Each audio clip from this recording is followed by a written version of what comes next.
time to start the next session. The first speaker is Rajiv Karandikar from Chennai Mathematical Institute. The title of his talk is Positive Conservative Semigroups and the Markov Process. So, happy birthday Sundar, and I am very happy to be here to be speaking on this occasion. I had met Sundar within a few days of me formally receiving my PhD degree, not in a convocation, but me being told that all the process for your degrees is over. And within a day of that, I had gone to Delhi to spend some time with KRP, and that's when I met Sundar first, and we became instantly good friends. Subsequently, in '84, when I returned to ISI as a faculty member, I returned to Delhi, and Sundar was at Delhi, and that was many years ago. So both Sundar and I were classified as young Turks because we were poking our nose in various administrative affairs which some others felt we should not. So long time has passed since then, and but we have, while he left Delhi soon after that, but we kept meeting now and then, and there was even an occasion when we wrote a letter to Current Science, where I had a unusual role of, toning down the anger in the letter that Sundar had drafted. Usually, it was me who would be writing something angry and others had to tone it down, but that was one occasion where our roles got reversed. So, after he moved to IMSC, yeah? Now we've become old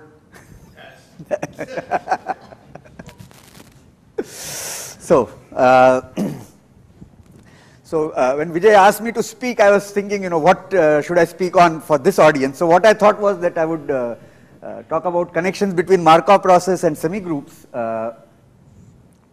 and explain the significant role played in this framework by what is known as martingale problems introduced by Strouk and Varadhan, and with the hope that with the experts on quantum probability as well as free probability in the audience, maybe they may draw some analogy and think about what would be the corresponding object in their respective theory. So, quantum probability, of course, I know there is a Markov processes and such things are very much there.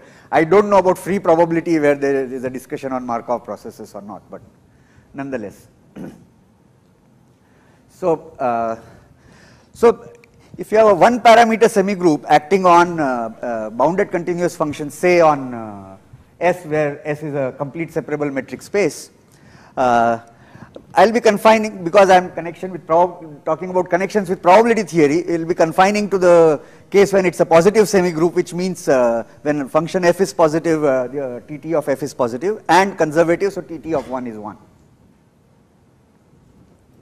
So, if L is the generator of this semigroup, where the domain dl is this class of functions where this derivative exists, so TTF minus f1 over t exists, and since we are working with operators and we have various choices of the sense in which one can take the limit.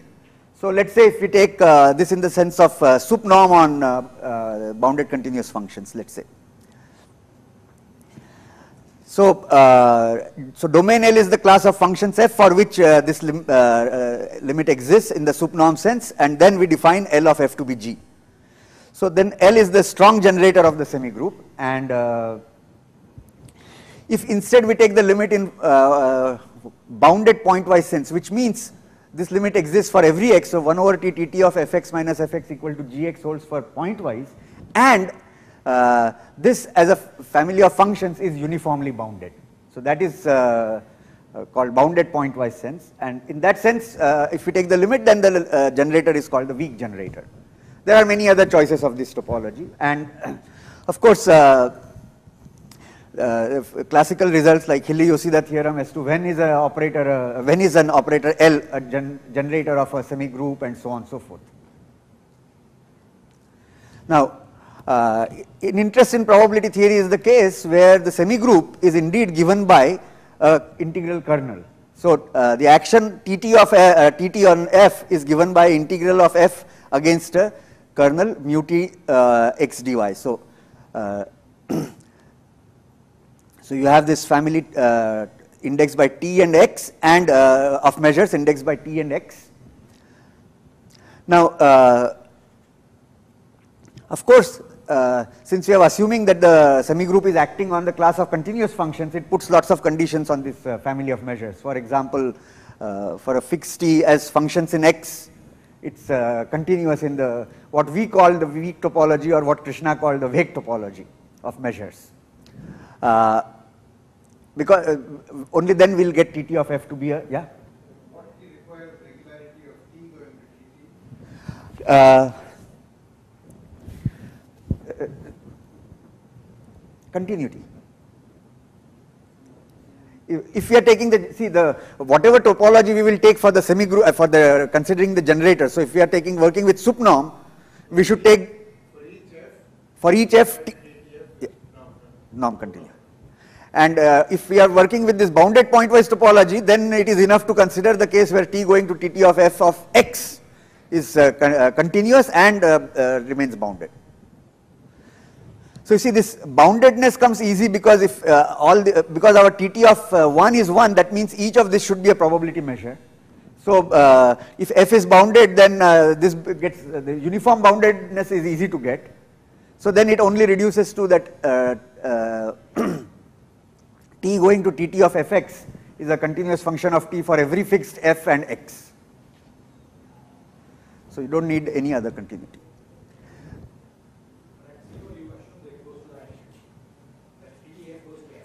Yeah, so yes. See the see in any case you have the semigroup property. So t of 0 is identity. So then whatever continuity assumptions I impose, that will give me that it should go to identity as t goes to 0 in the appropriate sense. Now the semigroup property, that t of t plus s is equal to t of t composed with t of s, that implies that this kernels mu t x dy satisfy this integral equation. So mu t of y and the set B, you integrate with this kernel mu s x dy, you get mu of s plus t x b. So this has a very nice interpretation in probability theory. So if we interpret mu t of y b as the probability of a particle at y reaching the set B in time t, okay. So that is what this is, probability that starting at y you reach B in time t. Then when you integrate, it means you started at x, in time s you are at some intermediate point y, and then you in time t you get to B. So that should equal starting from x going to B. Okay. This interpretation would be valid if our assumption is that once you know that you are at y, the probability of going to B is given by this kernel irrespective of how you got there. So in general, if you are talking about physical systems, this may or may not be true. How you proceed from some point onwards may depend on how you got there, the probability structure thereof. So the semigroup property means the mu should satisfy this, and therefore one can interpret mu as probability of a particle at y reaching B in time t irrespective of how it got to y. Now the second property is what is called the Markov property, that once you fix the present position, the probability law governing the evolution from then on does not depend on the history of how you got there. Okay. So the Markov property and the semigroup property get just completely intertwined, and that's why early study of Markov processes in 20s, 30s and 40s was also the time when the semigroup theory, lots of interesting things were happening, and very early on Markov process theory got intertwined with semigroup theory, and there was usage of semigroup techniques in the study of Markov processes from early on. So okay, so I was here at this point of saying that one can interpret mu t y b as the probability, and irrespective of how it got there. So then one can show that for every little x in S, so this is like starting point, one can construct a probability measure on the space of all paths from 0 infinity to S, and we capital Xt are taken as the coordinate mappings. That means any element here is actually a function from 0 infinity to s. So any element rho here is a function from 0 infinity to s. So we define Xt of rho as rho t. It's like taking the standard coordinates in RD and so on. So this is the coordinate mappings. And then we can construct a measure Px on this path space which satisfies. So this left hand side is simply probability. So you have points t1, t2, tn. I should have written that they are in the increasing order, t1 less than t2 less than t3, etc. So probability that xt1 is in a1, xt2 is in a2, xtn is in an or m, this probability is given by this n-fold, n-1 fold integral.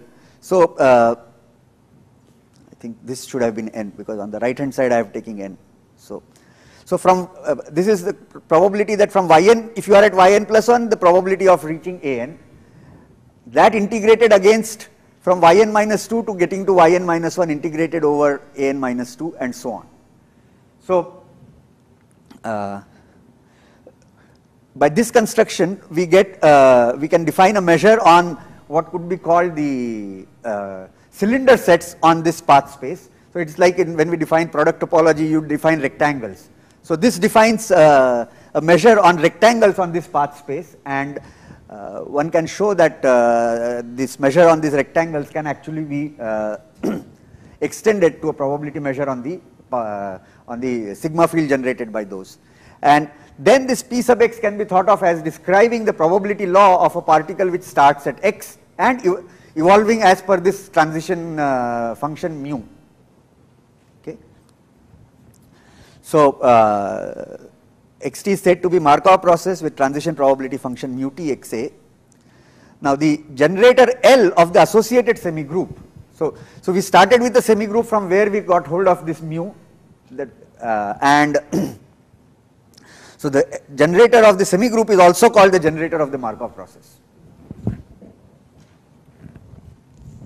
Now this path space that I described earlier is too huge for useful analysis often, and early on the focus was shifted to when can we construct these measures on better path spaces or nicer path spaces. So for example, continuous functions from 0 infinity to s, or a terminology which is very standard in probability literature but not otherwise is called d0 infinity. So these are functions which are right continuous and have left limits everywhere. So they have only one kind of, only jump discontinuities, in other words, no other discontinuity. Okay, so these are regular enough paths. So under some suitable conditions on this transition function mu, one can construct the probability measures on either C or on D, and in particular if you take S to be RD, the heat semigroup given by T0 being identity and Tt of fx is the integral of f against the Gaussian kernel. So here the transition function mu is given by a density. So in this case the measure P0 starting from 0 on C is called the Wiener measure.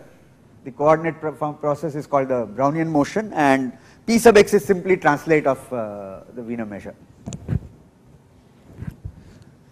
For the Brownian motion or for Wiener measure, the generator L is given by half Laplacian.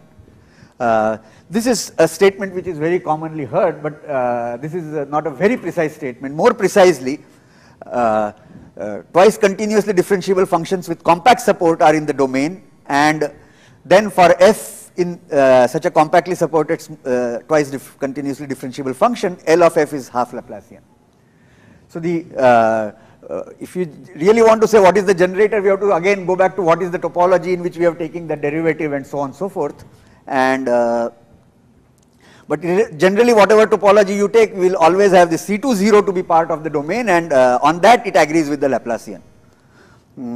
If we take L to be the weak generator, then one can actually show that C2 functions with not compact support but bounded second derivatives functions, and their all two derivatives are bounded. This is in the domain and it is still given by the Laplacian. Now from Laplacian, let's move on to a second order differential operator. So the second order derivative terms have a coefficient aijx, and first order have bj's, and where ajx is let's say a positive definite matrix valued function, continuous function. So x going to aijx is continuous for every ij, and for every fixed x this matrix is strictly positive definite. So and this bj is simply a vector valued continuous function, again bounded, because my a of f I want it to be bounded. Now, so this question as to under what conditions on A can we construct a Markov process such that L is, its generator L is an extension of A. No, strictly simply means for each x it is strictly positive definite. Yeah, because you know whether you non-negative and positive or positive and strictly positive. So there is always confusion about this terminology. So all I mean is that for every fixed x, this is a strictly positive definite matrix. That's all. Now the process x, when it exists, is called a diffusion process with diffusion coefficients A and drift coefficient B. And just like Brownian motion was supposed to be model for motion of particles in free space, if one looks at motion of particles which are subject to intramolecular interactions and having an external field force, then heuristics, it was derived that it should still be a Markov process, and its generator should be something of this form. Okay? And very early on there was a lot of focus on as to for what A and B is really this a generator, or its extension is a generator of a positive conservative semigroup. Indeed, this question as to when is this A, when is this second order differential operator generator, seems to have been a focus of lot of major research themes in probability theory all through the era 30s, 40s, 50s, 60s and 70s. So early answers to these questions were based on semigroup theory and connections with partial differential equations. So then in the 40s, Professor Ito developed the theory of stochastic integration in order to answer this question, in order to construct diffusions, and he was able to do it in cases which was not covered by the PDE and semigroup theory. PDE and semigroup theory required the coefficients and their two derivatives to be Holder continuous, roughly speaking. Ito was able to construct these when assuming only that these are Lipschitz. Strictly speaking, you take the square root of A as a symmetric matrix, and that is Lipschitz. And he thus avoided the heavy dependence on PDE techniques, but that was apart, this was a starting point of an entire discipline in probability theory, which later found applications to various other things, including finance. So, but the origin of K. Ito's work was this.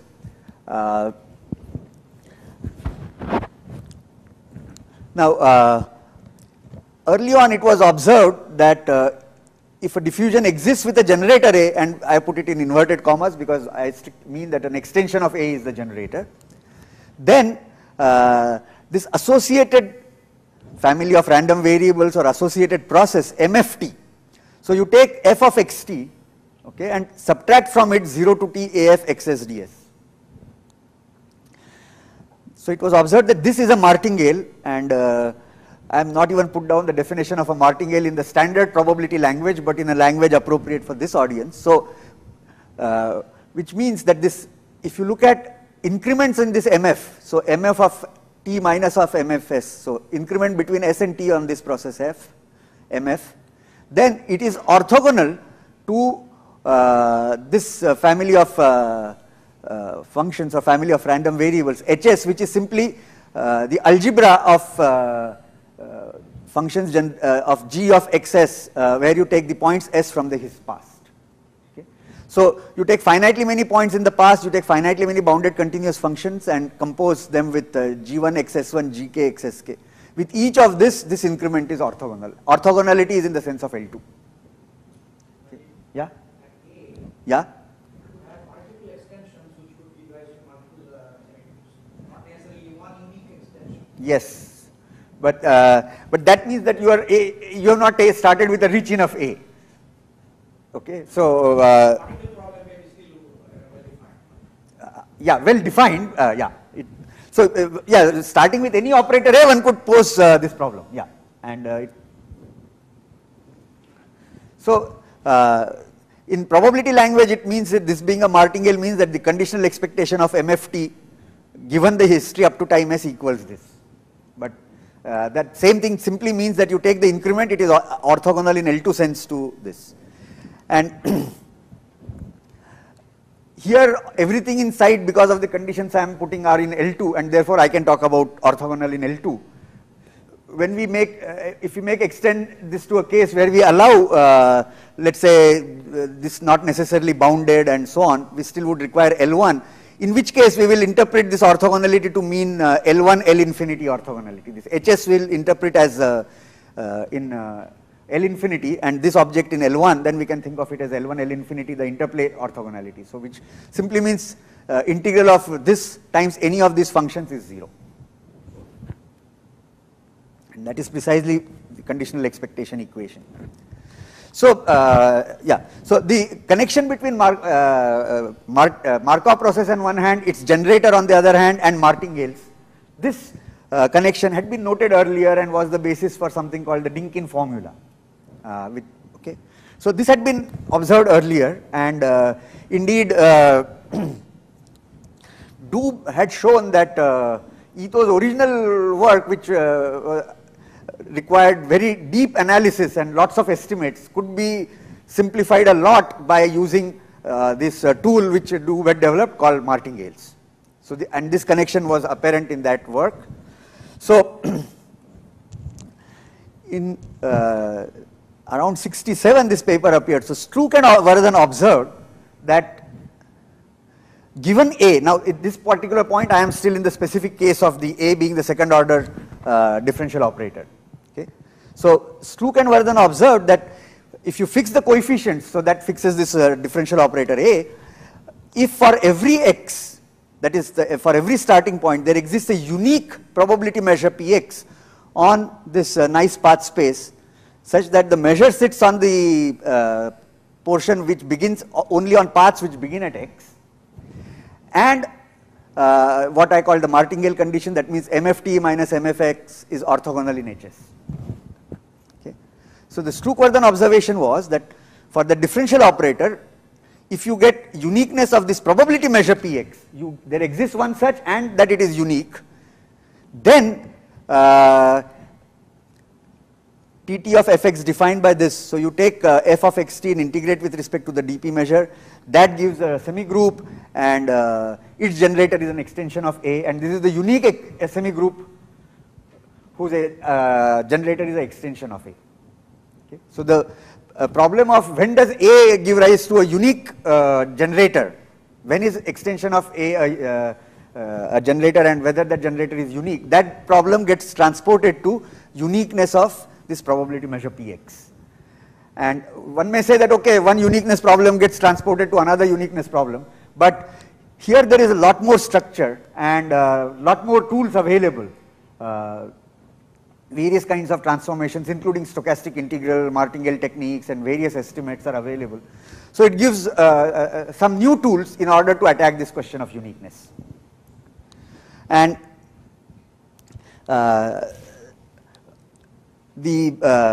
just like the Brownian motion has connection with Laplacian, and there is connection between Brownian motion and solution to differential equations involving Laplacian, the Dirichlet problem and so on and so forth. Likewise, there are connections between the Cauchy problem for a differential operator and this existence of these probability measures, which I have not put down on slides. But that prompted, the connections with Cauchy problem is what must have prompted Strouk and Vardhan to call this as a martingale problem. So they said that a measure Px on C is a solution to the martingale problem for the operator A if these conditions 1 and 2 hold. Okay. Martingale problem for A starting at x, and where is A appearing? A is appearing in this definition of MF. So that is what they said, that martingale problem is to find a measure P which satisfies these two conditions. And if for every x you have existence as well as uniqueness, then it is called well posed. Is there some conditional layer that allows you to verify that it's a martingale? No, no, you start with A and you are trying to construct a measure P so that this is a martingale. I know. Yeah? Suppose I start with the A. Huh. Is there any way I can figure out what I get to the Anyway, you can figure out whether there will exist at all a okay. No, so many things are known. If this being a restriction of a generator which is positive and so on and so forth. So, for example, it should satisfy the maximum principle, it should be dissipative. Whole lot of properties about this A are known. So, if one of those doesn't hold, you know a priori that it is a bad case. Okay. So, and in fact, Stroop-Vardhan showed the following, that so their work required this A to be uniformly elliptic. Yeah, but Ito's thing which requires Lipschitz does not require uniform elliptic. In fact, he only wanted non-negative definite. So there are, but for Stroop-Vardhan theory, you need the A to be uniformly elliptic. So there is a delta such that for all real numbers, here it should have been a x. So uniformly, the eigenvalues of Aij matrix are bounded below by delta uniformly, and then A is a continuous function with at most quadratic growth and B is measurable with at most linear growth. So this they did not do it the first step. The first they had only bounded A and B continuous. Later it has been extended to allow A to have quadratic growth and B to have linear growth. But under these conditions it is shown that the martingale problem is well posed. For A is well posed, where A is of course again the second order differential operator. So from Holder continuity to Lipschitz, Ito's work, and from doing away with Lipschitz to only requiring continuity in this and measurability in this is Stroop-Vardhan theory. And uniform ellipticity, I think, has been removed. I think it has generalized a little bit. uniform ellipticity, But not uniform. uniform ellipticity for well posedness of martingale problem. I am okay, maybe. Because but interestingly, the Stroop-Vardhan work, the uniqueness is actually a throwback to PDE theory. So Ito tried to draw it away from PDE theory, and Stroop-Vardhan work heavily uses the PDE techniques and the estimates thereof, and that is where this uniform ellipticity arrives. So if there is some work which avoids this, then it may be again going back in a different path. I am not aware. So I should look at that. So in general, the weak generator L is an extension of A, and then writing, so let us write mu t of B to be, you compute probability of xt belonging to B starting at x and then integrate with mu 0. Okay. So it is like if you start with the initial distribution mu 0 and run the process up to time t, where will you be? So that is this measure mu t. So it can be shown that mu t satisfies this, what we may call an evolution equation. So integral of f d mu t is integral of f with d mu 0, and the increment is given by integral 0 to t integral lf d mu s ds. So this equation corresponds to the semi-group the equation Tt of f is equal to f plus integral 0 to t ts lf ds. So that translates to this. Now one difficulty in using, so in probability theory, for example, given the generator L, it is of interest to characterize or get hold of something handle which will tell me how mu t is going. Okay. So in order to use this equation, the class of, if we think of it as an equation with a test function, so the class of test functions is domain of L. But in general, it is often difficult to get concrete description of domain L. Even in nice cases, we have second order differential operator with some smooth coefficients, even then getting hold of the full description of the domain is difficult. So in a sequence of papers, starting with Echeverria, who was a PhD student of Vardhan, and then Tom Kurtz, and in this area me and Abhay, but we have also contributed, it has been shown that when under the Stroop-Vardhan conditions on the operator A, when the martingale problem is well posed, indeed this equation, now I have replaced L with a, and I have also added one perturbation term. So this equation where the test functions now are from domain A, and remember domain A is something which we start with, A and domain A, so we choose. Okay. So this equation also admits a unique solution. So this with, if f in domain L it admits a unique solution, that comes from semigroup theory, but you using Stroop-Wardhan techniques, if one shows that restricting the test functions to the class of domain A, this one still has a unique solution, and indeed the unique solution is given by, you have the distribution of this process at time t and weighted by what we may call the Katz's functional, which Katz thought of based on Feynman's work on the Feynman integrals. So, so this term has the effect of adding a potential there. And as I already said, the significant aspect here is that the test functions are required to be in domain A rather than domain L. Now, in this, again in the Stroop-Wardhan framework, actually one can show that these measures mu t have a density pt, and so this evolution equation which I had written translates to this. I replace mu t by pt dx, and this I have written in a differential form. So formally this equation can be written as this differential equation, del pt by del t equal to a star pt, a star being a formal adjoint. Yeah, the Chapman-Kolmogorov equation. And the interesting thing is that from the semigroup theory one can't deduce that this has a unique solution, but once you have come to use the Stroop-Wardhan well-posedness, just from that technique one can show that this admits a unique weak solution. And likewise the perturbed equation. You see G bound, you don't see the, interestingly here you see that it is e power some integral of G. So if G, the lower. Yeah, the G, you can take out the positive part and negative part. Negative part doesn't matter.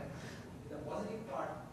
You see, when you, about A, you see, I have started only with bounded continuous functions, but those things one can extend in many different ways. Okay, we can define function classes so that you can bring in unbounded G into your picture so that you can still talk about the generator and so on. But the bounded above one can't get rid of for this reason. Now, I come to a few minutes, but I'll come to a general definition. So, till now I talked about this connection in the specific context of A being a second order differential operator, but this connection is deeper and one can do it more generally. So, here I've just put down what do you mean by a process. So, process is just a family of random variables, or which are family of measurable functions. Now, one important thing is if you have two such families of random variables or two processes, we say that they are equal in distribution if these two are equal. So you take G1x, I think super X here are missing, or I should have removed it here. So this is the sense in which equality of two processes is concerned.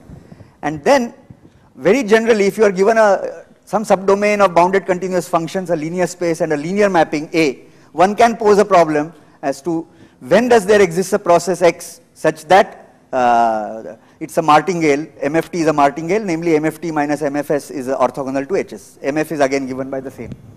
Okay. And so this time I am not restricting to A being a differential operator. At this level of generality, we say that this martingale problem is well posed if for every initial distribution mu 0 you have a unique process X such that such that it's a martingale. And uniqueness is in the sense of if two of them have solutions which have the same initial distributions, then they are equal in distribution.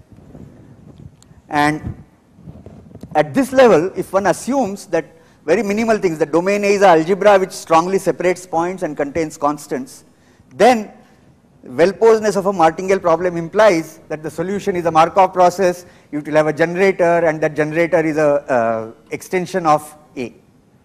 And this thing involves a lot of things about setting up right kind of spaces and proving measurability.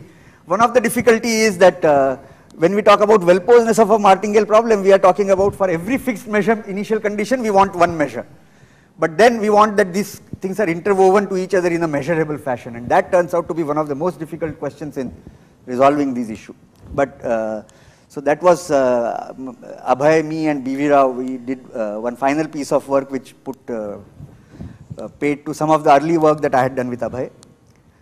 Further, if for a probability measure mu, integral AF d mu is 0 for every f in domain A, then mu is the invariant measure for the associated semigroup, or integral LF d mu is 0 for every f in domain L. So when this problem for A is well posed and gives rise to a semigroup TT with generator L, this for all f also implies this. Now, the fact that in the given framework this this orthogonality relation is implying this makes one wonder if indeed A is a core for L. That means the graph of A, its closure is the graph of L, and indeed 20 years ago I thought that must be true and spent about 3 or 4 years trying to prove that, though I was advised against that by various experts that it is not going to be true. Eventually we have found an example to show that it is not so. Earlier Strouk had told me that I am telling you that I have an example, but it is too complicated, it is not worth time spending on. Just have faith in me when I say I have an example. So now we have an example which is simple enough. So this says that in a sense there may be multiple extensions of A which are generators of semigroup, but only one of them is a generator of a positive semigroup. You see, initially if I put A1 to be 0 I include, then it will imply that L1 is 0 and therefore conservative I will get, but it may not be positive. So there may be multiple extensions of A which are generators which are generators of semigroups, but only one of them is a semigroup, positive semigroup. You may have an infinity of positive semigroups. No, a positive semigroup only one I get. But there is no example, if you have infinite, one can have a family of positive semigroups, out of which one only is conservative. Okay, but then that will not fit in this framework, because conservativeness I can deduce by just including 1 in my domain of A and requiring that A1 is 0. That will give me the extension L1 is 0, so TT of 1 is 1. So they will not fit in this framework. Yeah, but what you say is true. If we don't put A1 equal to 1, then we may get that, that only one of them is conservative, others are not. So here in my example what happens is that while I have a signed measure mu such that integral AF d mu is 0 for every f in domain A, but there is a function f such that LF d mu is not 0. So the problem or whatever is the interesting part is about this positivity rather than the other way. So so it can also be shown that the distribution of that solution satisfies this corresponding to this Chapman-Kolmogorov equation, or this is a general version thereof, once again for every f in domain A, and that this equation admits a unique solution. So from the uniqueness of the process on this much bigger space, we get something concrete about uniqueness of solution to such an equation. And the same thing with a perturbation thereof. So just one slide, that the conditions on boundedness and continuity of AF that I had imposed can be significantly diluted. Continuity, even describing it, is very complicated, but boundedness, for example, can be replaced by the following: that there exists one continuous function phi such that the growth of AF is always controlled by this function phi. So AFX is less than equal to constant which may depend on f times phi of x. So this one can be used to replace the boundedness condition. A is now a general operator that I am starting with. Yeah, so in the diffusion context, second order operator, but more generally in terms of when I am talking of an abstract space, any operator A for which I am posing a martingale problem.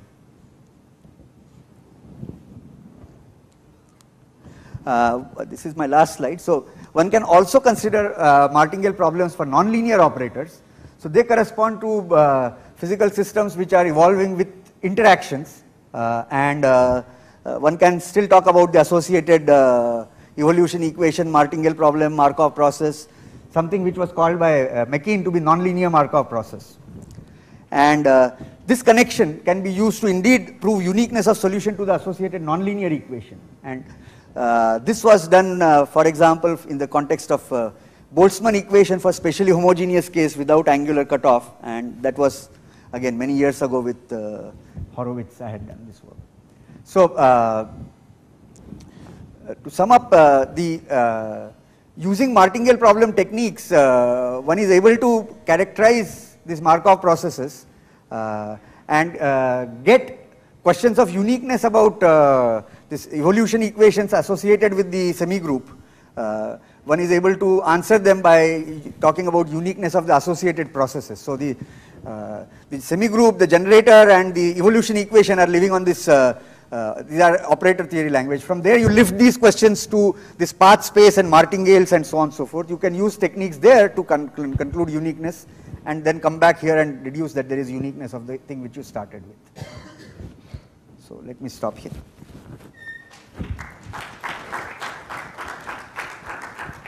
So any question, comments? Okay. So if there is no, then let's thank the speaker. And we have a 7 minutes break.